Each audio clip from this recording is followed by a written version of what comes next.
শহীদ ওসমান হাদি আমাদের মাঝে নেই। এটা আসলে আজকের খবর না। যখন প্রথম এই ঘটনাটা ঘটেছিল, এটা ঢাকা মেডিকেলে যখন অপারেশনটা হয়, সেখানে এক অপারেশনে থাকা এক ডাক্তারের সাথে কথা হয়েছিল। তিনি যেটা বলেছিলেন যে এটা আসলে মানে বাঁচার সম্ভাবনা একেবারে নেই বললেই চলে। তারপরেও মূলত তারা ইউনাইটেড হসপিটাল, এই এভারকেয়ার হসপিটালে যেটা নিয়ে গিয়েছিল একটা বেটার লাইফ সাপোর্ট দেওয়ার জন্য, এর বাইরে কোনো কিছু না। তো দেখেন, এই ঘটনাটা কিন্তু আমি যেহেতু জানি বা অনেকেই জানে, তার মানে সরকারের কাছে ছিল। সে যে মারা যাবে এটা সরকার বুঝতে পারছিল।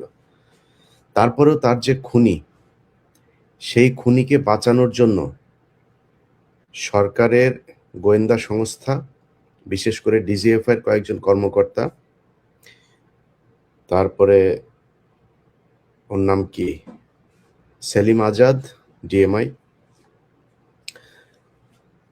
এরা বৈঠক করে, এই খুনের আগে তারা বৈঠক করে খুনিকে মানসিকভাবে শক্তি দেওয়ার জন্য, তার বের হয়ে যাওয়ার জন্য, তাকে নিরাপদে ভারতে পাঠানোর জন্য কি কি করতে হবে আমরা এখনো নিশ্চিত না। এই ডিজিএফআই দেয়া কথাবার্তা আমরা বিশ্বাস করি না। তারা বলছে যে সে পালিয়ে গিয়েছে। সে আদৌ পালিয়ে গিয়েছে কিনা এখনো পর্যন্ত আমরা জানি না। হইতে পারে ফয়সাল মাসুদ সে দেশেই আছে এবং ডিজিএফআই তাদেরকে বাঁচানোর জন্যই তাদের নিয়ন্ত্রিত বিভিন্ন লোকজনকে দিয়ে তারা এটা বারবার বলানোর চেষ্টা করছে যে এই মুহূর্তে তিনি পাস হয়েছেন, এই মুহূর্তে তিনি চলে গেছেন, এই মুহূর্তে তিনি কোথায় কি করছেন সবকিছু জানেন। শুধু এইটা জানেন না যে তিনি যে পালিয়ে যাচ্ছেন। তা আপনারা এত কিছু যেহেতু আপনারা সোশ্যাল মিডিয়াতে দিচ্ছেন, ধরেন আমি একজনের নাম বলি, যেমন জুলকারনাইন সায়ের, উনি ওনার ফেসবুকে করেছেন, এটা তো আর ওনার তথ্য না, ওনাকে নিশ্চয়ই গোয়েন্দা সংস্থায় দিয়েছে ওনাকে, এবং ওনাকে যে তথ্যটা দেওয়া হয়েছে সেটা গোয়েন্দা সংস্থা জেনেই দিয়েছেন। তাহলে গোয়েন্দা সংস্থা আগে কেন ওনাকে দেন নাই যে এই জায়গা দিয়ে পালিয়ে যাচ্ছেন বা এইভাবে খুন হবেন, এখানে এই হচ্ছে, এগুলো দিতে পারেন নাই। ওনারা যাওয়ার পরে তারপরে ওনার সোশ্যাল মিডিয়াতে উনি কার কার সাথে যোগাযোগ করছেন, হোয়াটসঅ্যাপে কাকে কাকে ছবি পাঠিয়েছেন, সেই তথ্য তিনারা বিভিন্ন জনকে দিচ্ছেন। সেটা জুলকারনাইন সায়ের সহ আরো নিশ্চয়ই অন্যান্য অনেক সাংবাদিকদেরকে তারা দিয়েছেন, কিন্তু তার আগে তারা দেয়নি। মানে হচ্ছে এই ঘটনার সাথে আমি যতটুকু শুনেছি, স্বরাষ্ট্র উপদেষ্টা জাহাঙ্গীর, এটা হচ্ছে গিয়ে পিলখানা হত্যাকাণ্ডের পুরো ধামাচাপা দেওয়ার মূল হোতাদের মধ্যে এই জাহাঙ্গীর একজন। প্রচন্ড দুর্নীতিপরায়ণ এবং আনস্মার্ট, একটা অদক্ষ, একটা অথর্ব একটা অফিসার ছিল।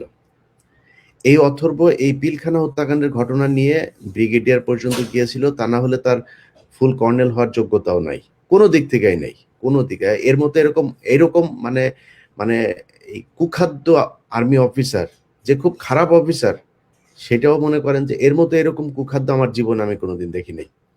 তার সাথে দুর্নীতি পরায়ণ, খালেদা জিয়ার কে দেখতে গিয়েছে এভার কেয়ারে, তার পাশে তার মেয়ে তার বউকে নিয়ে গিয়েছে, দাঁত কেলিয়ে হেসে সেলফি দিচ্ছে।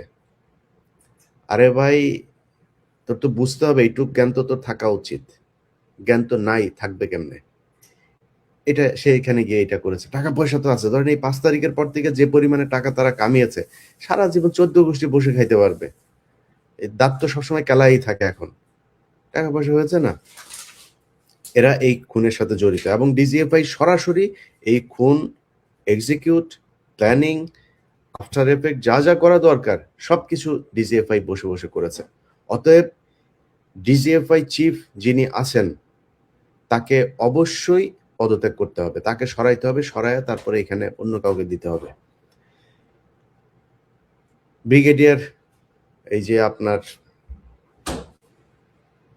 আরেকজন আছে, ওর নামটা যে আর্মির বিষয়টা বাদ দিলাম, ডিজিএফআই এবং এই ডিএমআই সহ যারা যারা এটার জন্য মানে এই ঘটনার সাথে আমি, তারা জড়িত আছে না আছে, তাদের বিচার করবেন না করবেন, কি কি করবেন, সেটার সাথে সাথে মনে করেন যে তারা কিছুই নাই, এটার সাথে কিছুই জানে না, কিছুই বুঝে না। তারা যে এটারে ঠেকাইতে পারে নাই, এই জন্য তাদের ওই চেয়ারে থাকার আর কোনো নৈতিক কোনো নাই। এরপরে হচ্ছে স্বরাষ্ট্র উপদেষ্টা। স্বরাষ্ট্র উপদেষ্টা ধরেন এই গেল কয়েকদিনের ভেতরে যদি আপনি বাংলাদেশের আইন শৃঙ্খলা পরিস্থিতিটা দেখেন, আরে বেটা স্বরাষ্ট্র উপদেষ্টা তুই তুই তো কনস্টেবল হইতে পারবি না। তোরে যদি আমি জানি না তুই কেমনে ঢুকছিলি সেনাবাহিনীতে, তোর কনস্টেবল হওয়ার যোগ্যতা নাই। তুই এইখানে যেই মানুষগুলোর রক্তের বিনিময়ে তুই এই স্বরাষ্ট্র উপদেষ্টা হইছিস, তোর এই স্বরাষ্ট্র উপদেষ্টা হওয়ার পরে সেই মানুষগুলোর নিরাপত্তা দিবি না? সেই মানুষগুলোর পিছনে বারবার তারা একটা কথা বলার চেষ্টা করেছে, এখানে নাকি মব সন্ত্রাস হয়েছে, মবের বিরুদ্ধে তারা ব্যবস্থা নিচ্ছে, মব করতে দেওয়া যাবে না। তোর মারে আকাম করছে খানকির ছেলে, এইখানে আসছিস মব মারাইতে। এই দেশে যদি নাকি এই যৌক্তিক দাবি করা যদি নাকি মব হয়, তাহলে শেখ হাসিনাকে সরাইলে কি দিয়া? নির্বাচন দিয়ে সরাইছিলে? সেনাবাহিনীর কু করে সরাইছিলে? এই জনগণ গিয়ে তারপরে শেখ হাসিনাকে গণভবন থেকে বের করেছে, তাহলে সেটা মব। তুই যে আজকে এই পদে বসছিস, এখানে তো স্বরাষ্ট্রমন্ত্রী ছিল, সংসদে নির্বাচিত স্বরাষ্ট্রমন্ত্রী ছিল, তো সংসদে নির্বাচিত এমপি হয়ে তারপরে সে মন্ত্রী হইল। তুই কোন জায়গায় এমপি হয়েছিলি? আসিফ নজরুল এ প্রথম আলোর সুশীল গিরি সেজে তারপরে প্রথম আলোর হয়ে কাজ করে। প্রথম আলোর যা বয়ান সে তাহাই বাংলাদেশে বাস্তবায়ন করতে চায়। এই শুয়োরের বাচ্চা গতকালকে পোস্ট করেছে সে নাকি জামিনের ব্যাপারে কিছু জানে না, এটার সাথে আইন মন্ত্রণালয়ের কোনো সম্পর্ক নাই। শুয়োরের বাচ্চা, তুই যা করছিস, তুই যে জাউরামি এই গত 1.5 বছরে করছিস, আল্লাহ যদি বাঁচায় রাখে, তোর অপমান অপদস্থ এই সরকারটা শেষ হওয়ার পরের দিন থেকে শুরু হবে। আসিফ নজরুল যেখানে যাবে ওইখানে জুতা খাবি, ডিম খাবি, এটা তোর কপালের সাথে একদম ওতপ্রোতভাবে জড়িয়ে আছে। এখন এটা হবে, হইতেই হবে। এখন আসিফ নজরুল কালকে পোস্ট করেছে সে নাকি কিছুই জানে না, এটার ব্যাপারে আইন মন্ত্রণালয়ের কোনো কিছুই নেই। আচ্ছা, এটা আপনার যখন কিনা 5 আগস্ট হয়, 5 আগস্টের পরে আপনাকে নামটা বলছি বিচারপতির, বিচারপতির নামটা হলো শেখ তাহসান আলী। আপনাদেরকেও শুয়োরের বাচ্চার ছবিটা দেখাই। এই এই এই খানকির ছেলে, ওর মা দৌলতদিয়াতে গিয়া তারপরে বিভিন্ন বেটাদের সাথে আকাম করে ওরে পয়দা করছে।